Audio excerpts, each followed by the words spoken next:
Botafogo 2, Bragantino 0, ótima vantagem do Fogão adquirida aí no primeiro jogo, né, que teve aí um sustinho no começo do jogo, 15 minutinhos de pressão do Bragantino e o Botafogo não atacava, não jogava, a gente conseguiu fazer um gol ali e achar uma tranquilidade, fazer o segundo gol, garantir o resultado, quase fez mais 2, 3, né, eu acho que o placar mais justo seria um 4-1 nesse jogo, porque teve uma boa chance ali no finalzinho do jogo com o John, o Bragantino, fora a boa chance no começo do jogo, acho que um 4-1 seria justo.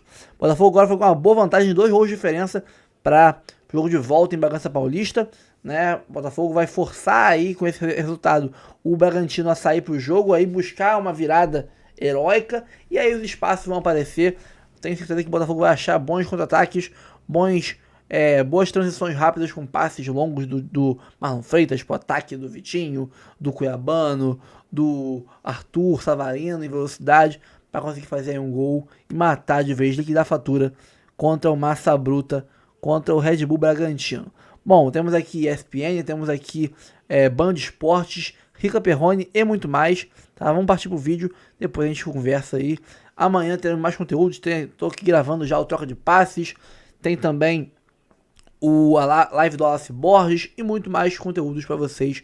Mas esse vídeo aqui é para fechar a noite e amanhã de manhã tem mais conteúdo, mais vídeo para vocês. Bora pro vídeo, depois a gente retorna. Semana de Copa do Brasil que foi aberta hoje com o duelo Botafogo e Red Bull Bragantino. O Fogão venceu em casa. Logo aos 15 minutos, boa troca de passes do Glorioso que terminou nesse belo gol de Montoro. Esse menino é especial. Ele não é bom. Bom é o pão de queijo aqui da lanchonete. Ele é especial. Que referência. Montoro é um jogador diferente, hein? Também acho. Ainda no primeiro tempo, Barbosa roubou a bola no campo de defesa e avançou até completar o cruzamento de esquerda. 2-0 Botafogo, bela jogada do zagueiro. Olha só.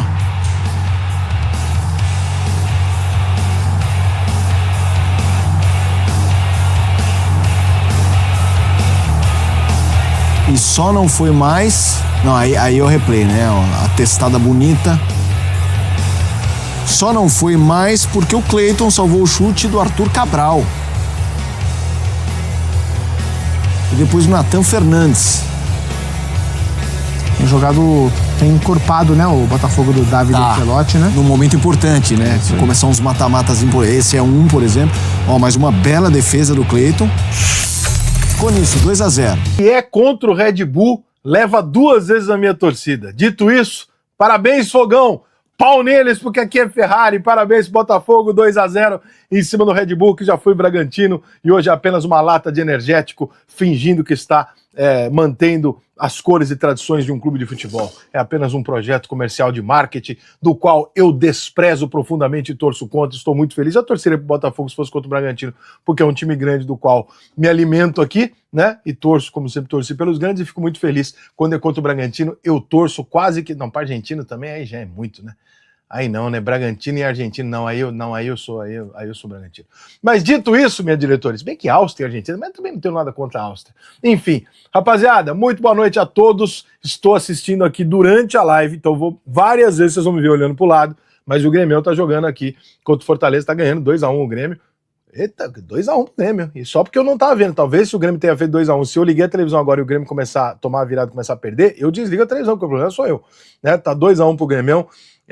Os gols de Bright White para o Grêmio, né, que fez 2-0 muito rapidamente em 15 minutos, tomou o gol do Daverson agora há pouco, então tá 2-1 para o Grêmio. Então de vez em quando eu vou dar uma olhada para a direita aqui, não acho que eu estou, né, desqualificando os seus comentários aqui no chat, eu estou apenas observando aqui o jogo do Grêmio, mas vamos fazer essa live aqui falando da rodada, falando de tudo, de futebol, da porra toda.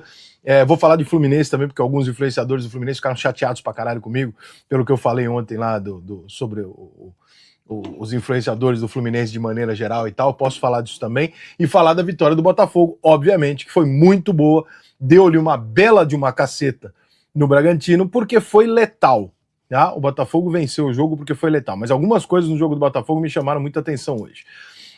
Primeira coisa, estatisticamente, o jogo tem 50% de posse de bola para os dois lados, um número semelhante de finalizações, semelhantes de defesas de goleiro, semelhantes até de escanteio, um pouquinho mais para o Botafogo, mas oportunidades de gol criadas, 4-0 para o Botafogo. Então, nós tivemos um time que teve a bola, que não soube que não soube se defender tão bem quando precisava e que foi pouco letal contra um time que foi extremamente letal quando teve as oportunidades e criou oportunidades claras para conseguir matar o jogo. 2-0 mata o resultado? Não mata porque é um Copa do Brasil, como eu sempre falo, mata-mata, um jogo, um pênalti, um cartão vermelho no começo do jogo, muda absolutamente tudo e os cenários são completamente alterados, né? Mas, a grosso modo, você sai com 2-0, é muito bom resultado, acho difícil que o Bragantino reaja e acho que o Fogão vai se classificar sim na Copa do Brasil, merecidamente pelo bom jogo que fez hoje. Destaque, o John quando precisou, foda, pra variar, o Montoro jogou uma boa partida, o Savarino jogou uma boa partida, o Marlon Freitas sempre joga uma boa partida, Barbosa nem se fala, fez até gol hoje, Cuiabano hoje, bom jogo, Vitinho, bom jogo, e principalmente, me chamou mais atenção, o Botafogo, cara, ganhando o jogo de 2-0, e aí méritos para o Ancelotinho, ganhando o jogo de 2-0, era absolutamente comum você ver o Botafogo no campo de ataque com os dois laterais e o Barbosa. O Botafogo atacava com 128 pessoas, e isso só era para ter 11. O Botafogo tá jogando fora do regulamento. Alguns posicionamentos ofensivos do Botafogo constrangem o adversário, é um negócio de você se impor de uma maneira do caralho, do tipo, tá 2-0 pra mim, mas quando eu tenho a bola, eu vou com os 11 no teu campo. Eu não vou com 2 eu vou com os 11 no seu campo. E eu não tô preocupado com o contato, eu vou deixar 2 aqui atrás e é o suficiente pra você não vir. Ele intimida pela personalidade de dominar o jogo, que é uma coisa que eu cobro pra caralho de time grande, que eu acho que time grande tem que ter o protagonismo do jogo, especialmente quando for em casa. Time grande não pode dar a bola pro adversário dentro de casa e ficar ele tentando jogar por uma bola, isso não existe. Os times que fazem isso, como o meu São Paulo às vezes faz, eu acho uma merda. E o Botafogo hoje se propôs de forma muito clara do tipo, nós vamos trocar tapa aqui, eu sei que você também tá bem, mas quem manda aqui sou eu, o jogo é meu, e quem vai decidir aqui o ritmo do jogo sou eu. Então, o Botafogo fez tudo o que se espera dele, né, para conseguir o resultado dentro de casa e fez um resultado merecidíssimo. Parabéns ao Botafogo. Acho que a vaga está bem encaminhada. Tem algumas coisas ali do Ancelotinho, você já percebe ali um filhote de Ancelotti, porque o time do Real Madrid é um time muito letal, né? Sempre foi, né? Não comparando, porque obviamente você não pode comparar o que se tem no Real Madrid com o que você tem no Botafogo, não tem a menor comparação, né? O Real Madrid você tem dinheiro ilimitado, elenco ilimitado, no Botafogo você não tem isso, né? O Botafogo poderia ter feito o terceiro gol e matado hoje? Poderia, mas, cara, não tem nenhum motivo para você acreditar que o Botafogo não vai jogar um bom jogo no jogo de volta. A classificação tá aberta, mas é muito mais pro Botafogo, é 80-20 hoje pro Fogão. Para se classificar é muito importante a Copa do Brasil, já que o brasileiro tá ficando difícil pro Fogão, e foi um grande resultado, mas a maneira de se impor e a maneira de não ficar fazendo gracinha com a bola e tentar matar o jogo é muito clara, que é uma característica que o Ancelotti talvez traga do pai dele, porque o time do Real Madrid é muito letal. O time do Real Madrid é um time que não fica cozinhando a bola no ataque, né? Nos últimos anos, o Real Madrid, quando ele tem a bola, ele corre na direção do gol para fazer o gol. E o Botafogo, hoje, as bolas que teve, muito rapidamente ele tentou finalizar a jogada, jogando de um lado pro outro e tal, para tentar chegar na área e fazer a finalização. É um dinizismo um pouco ao contrário. Ele pode até dar mais posse de bola para o adversário, mas quando ele tem a bola, ele tenta o gol e não tocar a bola ou preservar a posse de bola. Então acho que o Botafogo hoje mostrou um futebol que ele não mostrou contra o Corinthians, né? Até no primeiro tempo até conseguiu, mas de maneira geral, no jogo todo, o Botafogo foi equilibrado, foi letal, levou 4 chances claras de gol contra o adversário, contra nenhuma chance clara de gol do Bragantino. Teve chance de gol, mas não chance clara, e é merecedor, absolutamente elogiável, e o torcedor do Botafogo hoje acho que tem um alívio, né? Depois de ter assistido o jogo contra o Corinthians e ficado meio preocupado, eu acho que hoje ele fala, porra, foi legal, hoje, né, ganhei e joguei bem, não tem motivo para nenhum tipo de queixa nem nada. O Botafogo foi muito bem hoje, gostei. Não é o Botafogo, como eu falei aqui outro dia no vídeo, os botafoguenses até ficaram meio assim, falaram, pô, mas como assim um time para daqui a um ano? Cara, é um time que se der certo agora, é do caralho, mas esse time não foi feito para dar certo agora. Você não contrata o Montoro para ele chegar de imediato e arrebentar. Você contrata o Montoro para ele jogar bem, se adaptar e tal. Daqui a um ano ele vai estar indo no auge. Você contrata alguns jogadores ali para você, por investimento, né? Você coloca jogadores de baixo, de investimento médio, de 5 milhões de euros e tal, que não são soluções, para que daqui a um ano ele seja a solução e você monta. Você acha que o time de 2023 do Botafogo, sem os reforços pontuais que vieram, sabendo quem vingou e quem não vingou, o Botafogo teria sido campeão em 24? Não teria. O Tiquinho não faria o que o Igor fez. O ponta-direita não faria o que o Luiz Henrique fez. O meia não faria o que o Almada fez. As trocas são para isso. Você monta um time, vê aonde que funcionou, onde não funcionou, fala, esse aqui espera mais um pouco, não vingou, esse aqui já vingou, bota no time titular, esse resolve o meu problema. E aí você é campeão. Então eu acho que o Botafogo tá montando um time para competir esse ano, mas principalmente para ser campeão e jogar igual 2024 no ano que vem, quando ele trouxer uma peça ou outra. Eu acho, por exemplo, que a maior peça que o Botafogo precisa buscar é um ponta-direita, porque na minha opinião, o Arthur não é um jogador que tem o valor de mercado que o mercado enxerga nele. Eu não entendo, não acho ele ruim, mas eu não consigo entender por que o Arthur é o substituto do Luiz Henrique. Eu não consigo entender, eu não acho nem, mas nem no meu sonho o Arthur é o jogador que pode entrar pro lugar do Luiz Henrique. Tipo, ou o Botafogo contratou falando, eu vou comprar um ponta-direita e deixo o Arthur para ser o reserva, tá ótimo, mas o Arthur pro lugar do Luiz Henrique, para mim, é uma loucura. Entendeu? Não porque precisa ser igual, mas o Arthur não joga 40% do que o Luiz Henrique joga. Não é que ele joga mais, não, nem 40% do que joga o Luiz Henrique. Então, não é uma coisa que me deixa confortável imaginar que esse seja o time definitivo que o Botafogo esteja montando para buscar um título brasileiro de Libertadores quando assim, por isso que eu acho que o Botafogo tá olhando um pouco mais para frente. E talvez o Fortaleza tá enchendo o saco do Grêmio ali, rapaz. Daqui a pouco vai dar meta isso aí. Então o negócio tá complicado ali. 2-0 pro Grêmio, 2 gols de pênalti. Agora que eu vi falando, 2 gols de pênalti do Bright White logo no começo, e agora o Fortaleza está pentelhando o time do Grêmio. Esse jogo do Fortaleza e Grêmio, para que você não se confunda, ele não é da Copa do Brasil, tá? Esse jogo é do Campeonato Brasileiro. É para algum jogo atrasado que eles estão refazendo ou fazendo antecipado por algum outro motivo. Eu não me atentei muito se é antecipado ou se é atrasado, mas esse jogo aqui, ele não é da Copa do Brasil, tá? Antes que alguém fale, mas o Grêmio vai se classificar para cima do Fortaleza. Não é isso. E vamos lá, gente, vamos para as perguntas de vocês, vamos resenhar aqui sobre a porra toda. Membros do canal sempre tem prioridade, superchats também. Desliga a TV, pelo amor de Deus. Vai cuidar da tua vida, ô Marcelo. Hein? Eu tenho que ver aqui, cara. Como é que eu não vou ver, irmão? Eu trabalho com essa porra, como é que eu não vou ver o Grêmio jogar? Grêmio e Fortaleza, como é que eu não vou ver o jogo? Tem que ver, cara. Não tô tendo a atenção que eu deveria, mas pelo menos olhar o jogo e tal, tem que, né? Um pouquinho tem que ter. Botafogo ainda vai no mercado para contratar ponta direita, zagueiro, volante e centroavante. Mas cara, nós estamos no mês de julho, né, cara? Nós estamos chegando no mês de agosto, daqui 3 dias. Então, ir no mercado agora para montar o time desse ano me parece uma coisa meio, não sei se é o caso, né? Eu acho que o Botafogo pode até ir no mercado buscar alguma coisa e tal, mas esse ano aqui o Botafogo vai contratar agora 3 jogadores para serem titulares desse time? Acho difícil. Acho mais fácil o Botafogo montar um jogador, contratar alguma coisa no meio do ano mais pontual e no final do ano tentar ir lá e buscar 3 soluções. Acho meio difícil do Botafogo contratar 3 titulares que mudem o jogo no meio agora, no final de julho para agosto, para conseguir reverter o cenário do campeonato. Acho meio difícil. Acho que pode vir alguém, mas eu não acho que seja o caso de se reformular, de se contratar o time nesse momento, não. Acho exagerado. Saúde do Flamengo, medíocre limitado. Cara, não conheço o suficiente para dizer isso. Obviamente, não é um gênio, né, cara? Mas pode funcionar, por que não? Arthur veio para ser reserva, saída do Júnior Santos. Então, mas o titular, então, precisa trazer, né? Porque o Arthur realmente não dá para ser o diferencial, o titular de um ponta que vai receber a bola várias vezes no jogo e ter que fazer uma jogada individual. Ele erra muito mais do que ele acerta. O Arthur, ele não é um jogador necessariamente desqualificado, ele é um jogador que tem lá a sua habilidade, ele é um jogador rápido, mas ele toma decisões muito ruins. As decisões que ele toma durante o jogo são muito ruins, cara. A maior parte das jogadas que o Arthur tem, quando é para acelerar ele passa, quando é para passar ele acelera, tem hora que ele não olha para o que ele tá fazendo, o Arthur toma decisões muito ruins. E não é um jogador de 21 anos que vai aprender a tomar essas decisões, ele já é um jogador mais velho.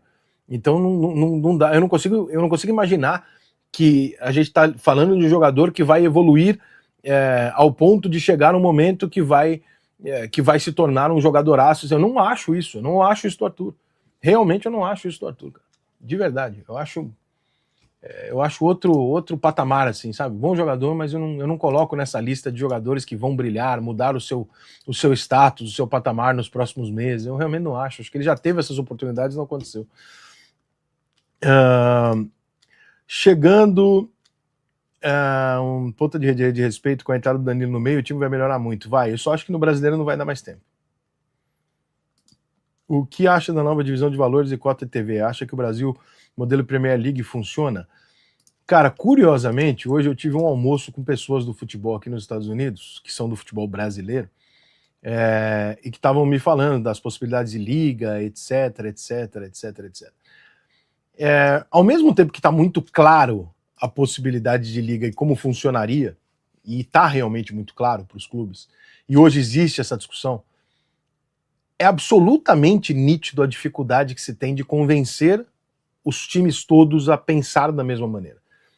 É muito gritante, isso é muito fácil de você identificar. Qualquer pessoa que você conversar desse meio, que está no meio dessas negociações, essa pessoa consegue te dizer rapidamente, fala, cara, o Palmeiras não aceita determinada coisa, porque assim, o Palmeiras acha que ele não pode ganhar menos do que o Flamengo, porque segundo o Palmeiras, como eu sou mais campeão do que o Flamengo, eu mereço ganhar mais. Aí o Flamengo fala, mas esse dinheiro é um dinheiro de mídia, não é um dinheiro de resultado, dinheiro de premiação é de premiação.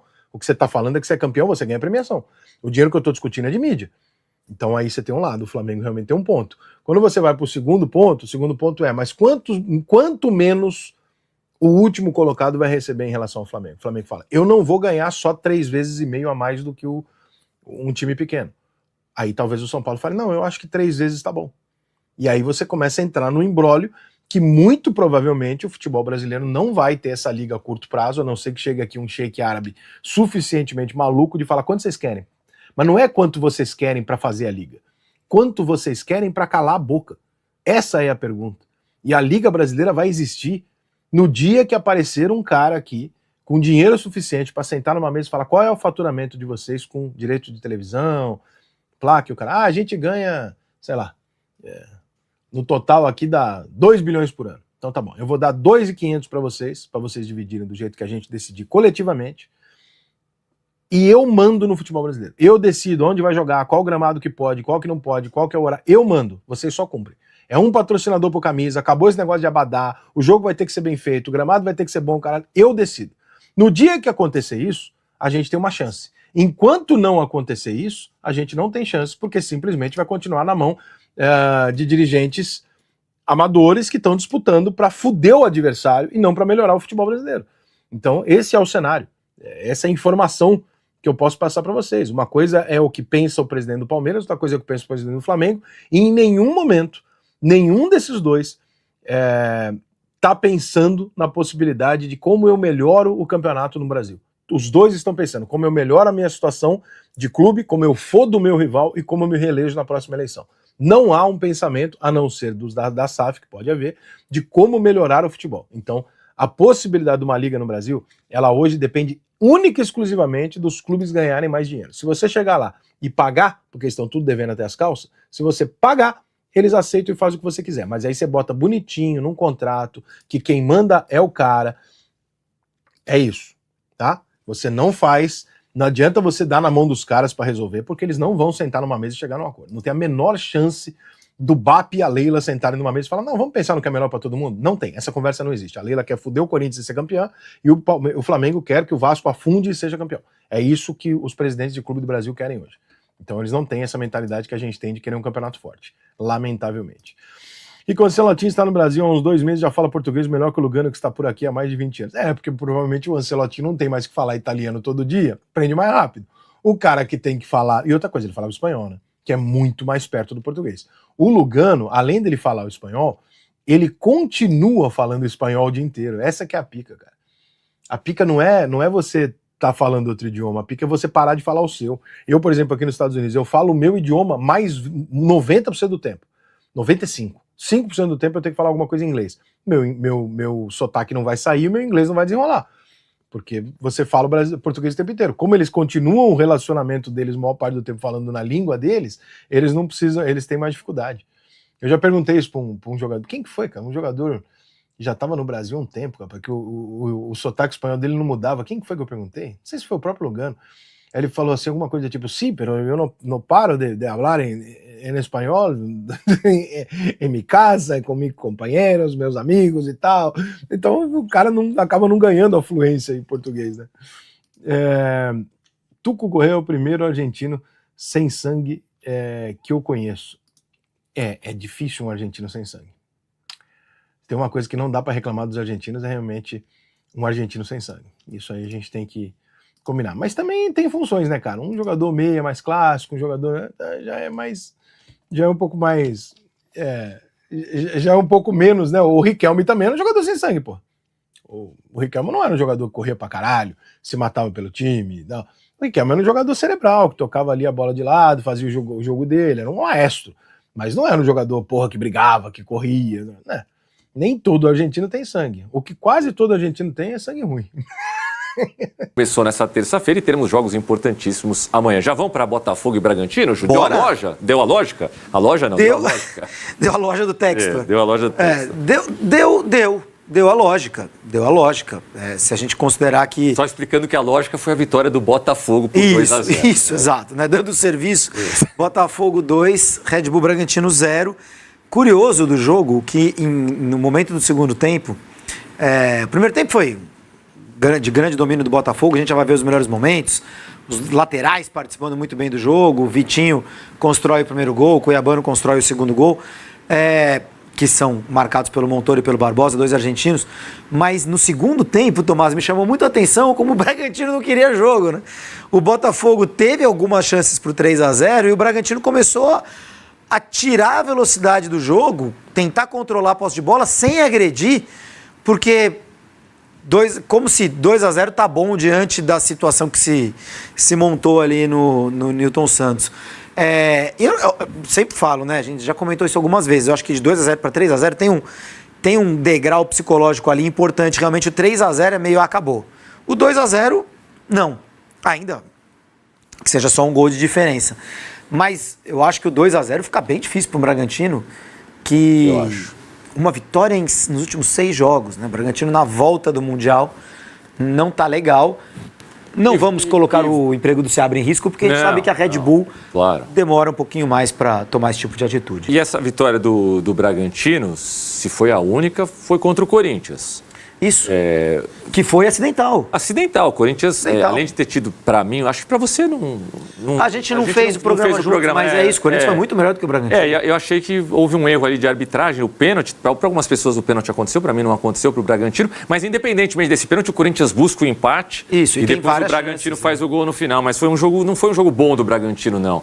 E realmente a fase não é boa. Esse menino Montoro, que estreou no campeonato, na Copa do Mundo, o primeiro jogo dele eu gostei bastante, juro. Já deu para sentir se é mais um acerto do Botafogo? Ele é bom. Ele, assim, ele tem um potencial para ser o Almada, né? Já temos os lances aí para vocês. Vamos lá, vamos ver antes. Essa é a jogada do Vitinho e o gol do Montoro.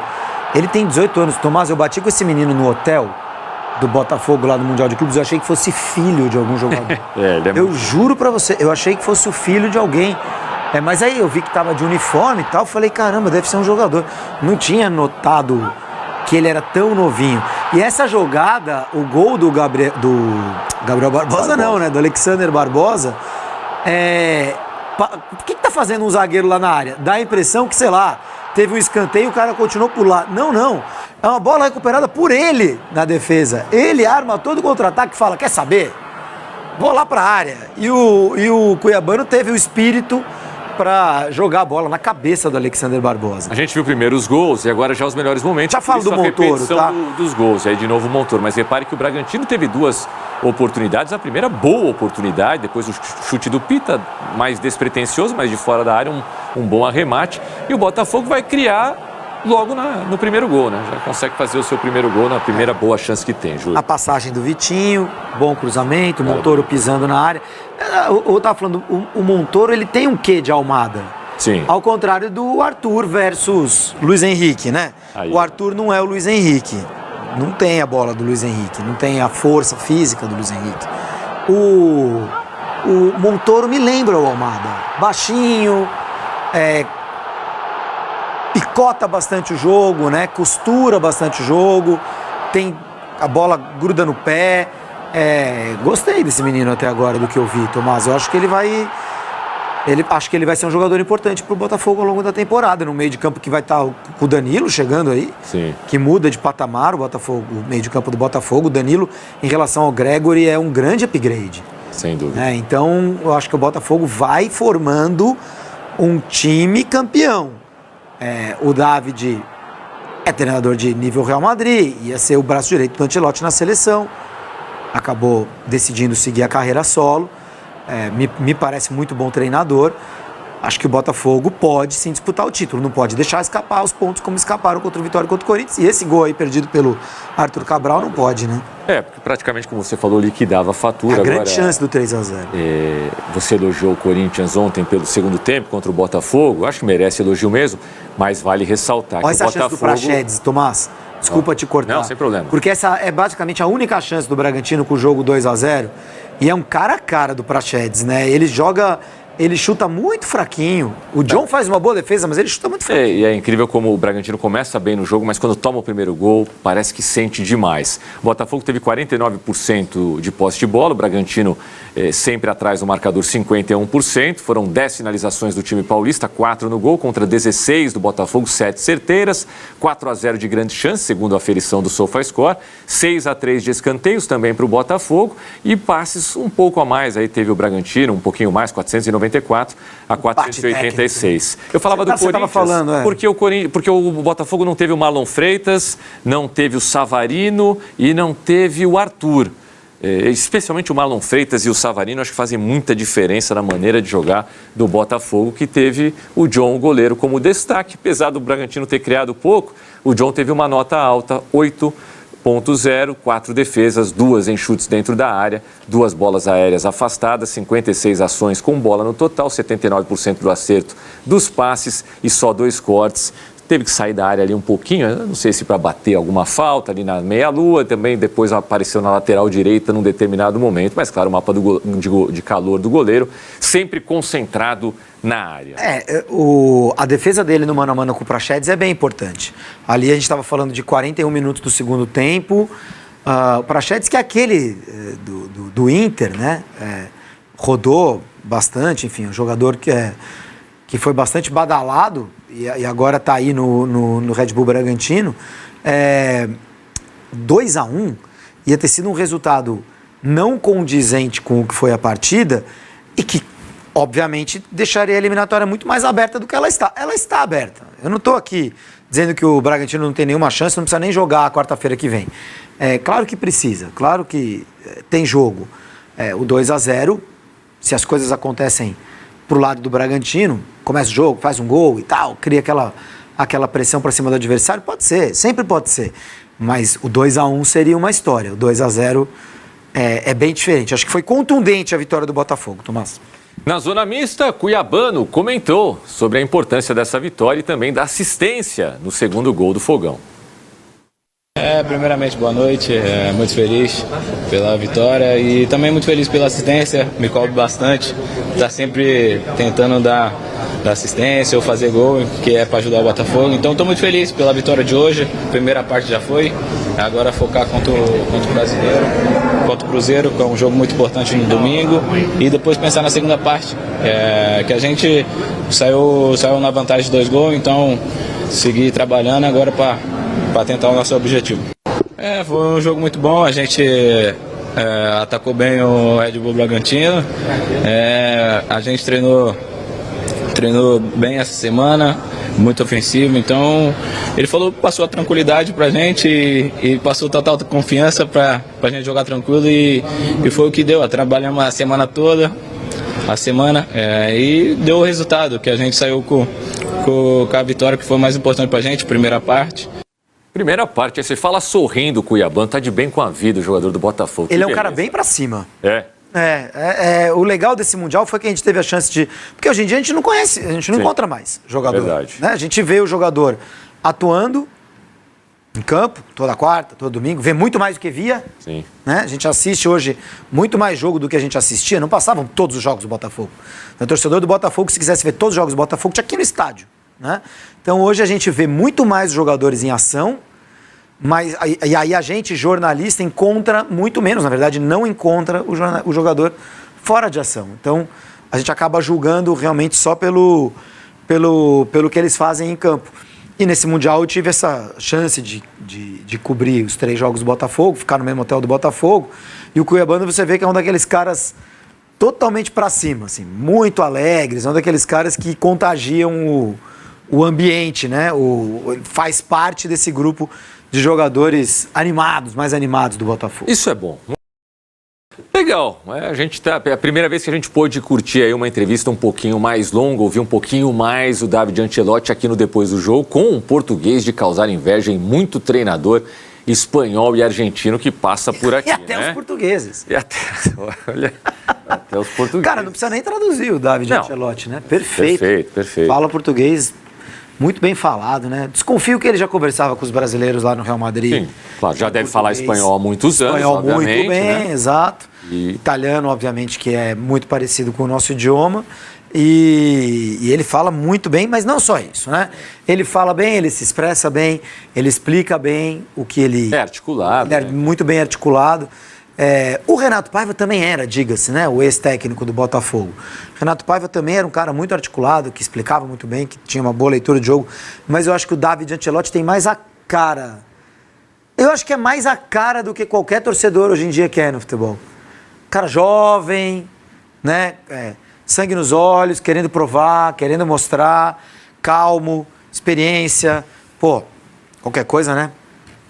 Pai, o que você faria, né? Ele já deve saber de cor e salteado, né? Porque ele foi o assistente do Carlo Ancelotti no Real Madrid durante esses anos todos. Então, é muito interessante a presença dele aí no Botafogo. Legal, muito bem. Seguimos com a zona mista, meu caro Fernando Vitorino. Daqui a pouquinho talvez a gente tenha algo mais lá do Nilton Santos, onde o Botafogo começou muito bem a sua caminhada rumo ao título que lhe falta, né? O título da Copa do Brasil. O Botafogo jogando nessas oitavas de final e já vencendo a partida de ida por 2-0. O Bragantino nunca passou das oitavas. Você falou isso ontem. Nunca chegou na semifinal, não é isso? Não, o Bahia. Bahia Nunca chegou na semifinal. E o Bragantino nunca passou das oitavas. Caramba. Claro que o Red Bull... time que já foi finalista do Campeonato Brasileiro. Foi. Mas assim, não é que foi aqueles anos, aquela virada dos anos 80 para 90, não é que o Bragantino, né?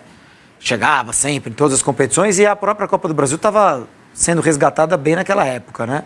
89 foi a primeira? Acho que o termo é sendo criada, né? Porque, embora eu entenda a conexão com a Taça Brasil. Resgatada em relação à Taça Brasil, porque o conceito dela era isso aí, dos campeões estaduais, sim, né?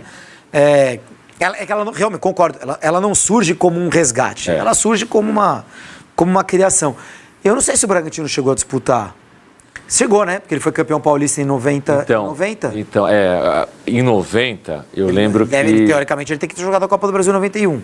Pois é, mas em 91 o Corinthians joga a Copa do Brasil por ter feito a melhor campanha. Era um jeito de botar o Corinthians e tirar o Bragantino. Não. Isso aí foi na primeira fase do Campeonato Paulista, as equipes brigaram, quem for o melhor time da primeira fase consegue a vaga na Copa do Brasil. E o Corinthians consegue essa liderança com um gol olímpico do Neto em Araras, contra o União São João de Araras. Mas eu acho que foi então Corinthians e o Bragantino. Deve ter ido campeão, né? Quer ver, participantes, Participantes, Copa do Brasil 91, São Paulo, Corinthians, campeão da primeira fase do estadual de 1990. Isso. Eu lembro porque 15 de Piracicaba, do grupo B. Então, era a história da Série A1 e Série A2, primeira divisão, segunda divisão. Então foi o campeão da fase de grupos e o campeão da Série A2, é isso? Caramba. Que foi o que o São Paulo foi em 91.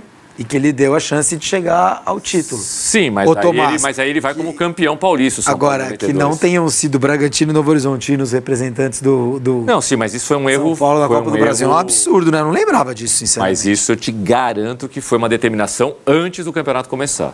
Porque eu lembro que existia a torcida... Eu, por exemplo, estava torcendo nesse jogo pelo Corinthians, porque sabia que ele iria para a Copa do Brasil se fosse o campeão da fase de... Torcendo assim, profissionalmente, você diz, né? Não, torcendo porque o Corinthians é o meu time, todo mundo sabe disso. Que isso? Eu não sabia, é verdade. Você não sabia? Não. Eu nunca imaginei. Mas é uma noite de revelações, segundo o Fernando Vitorino, pô. É que tem gente que acha que eu sou palmeirense, né? Mas enfim, todo o respeito pelo nosso Verdão. Vamos fazer... Calma, não vai embora ainda. Aqui em cima tem um vídeo especialmente escolhido para você. E aqui embaixo tem o último vídeo que a gente postou. Corre lá e assiste, é maneiro. E aqui você vai se inscrever no canal. Clica aqui, se inscreve no canal, dá essa moral pra gente. Tamo junto.